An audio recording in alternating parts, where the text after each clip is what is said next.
Hi hello. രാവിലെ കിച്ചണിലെ ജോലികളൊക്കെ കഴിഞ്ഞ് മുറ്റത്തേക്ക് ഇറങ്ങിയതാണ് കേട്ടോ. അപ്പം ഒരു പ്ലാവുമരമുണ്ട്. ആ പ്ലാവുമരത്തിൽ നിന്ന് ഒരുപാട് ഇലകൾ കൊഴിയും.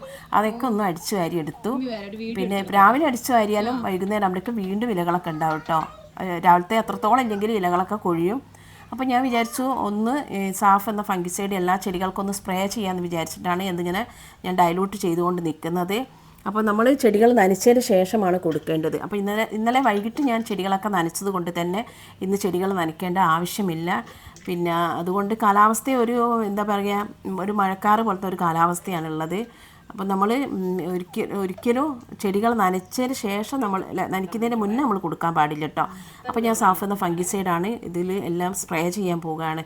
നമ്മുടെ ചെടികൾക്ക് വരുന്ന എല്ലാ രോഗങ്ങളും, ഫംഗസ് രോഗങ്ങൾ, അതുപോലെ തന്നെ ഇലപ്പുള്ളി രോഗങ്ങൾ, വേര് ചീച്ചൽ, തണ്ടി ചീച്ചൽ, എല്ലാ രോഗത്തിനും ഒരു എന്താണ് സർവ്വരോഗ സംഹാരിയാണ് കേട്ടോ സാഫ്.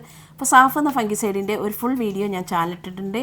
അപ്പോൾ കാണാത്തവർ എന്തായാലും ഒരു വീഡിയോ ഒന്ന് കാണണം. അതിൻ്റെ ലിങ്ക് ഞാൻ ഈ ഒരു വീഡിയോയിൽ തന്നെ കൊടുക്കാം കേട്ടോ. അപ്പോൾ നമ്മൾ ഇലകളുടെ മുകളിലും തണ്ടിലും ഇതിലൊക്കെ നമ്മൾ നല്ല രീതിയിൽ തന്നെ നമ്മൾ സാഫ് എന്ന ഫംഗിസൈഡ് ഇങ്ങനെ അപ്ലൈ ചെയ്ത് കൊടുക്കുക കേട്ടോ.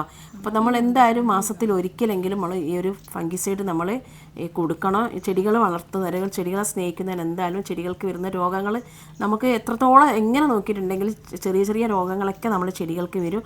അപ്പോൾ അതിന് നല്ലൊരു മാർഗ്ഗമാണ് ഒരു കെമിക്കൽ ഫംഗിസൈഡ്. പെട്ടെന്ന് തന്നെ നമുക്ക് എഫക്റ്റ് ചെയ്യുന്ന ഒരു ഫംഗിസൈഡും കൂടിയാണ് കേട്ടോ സാഫ്.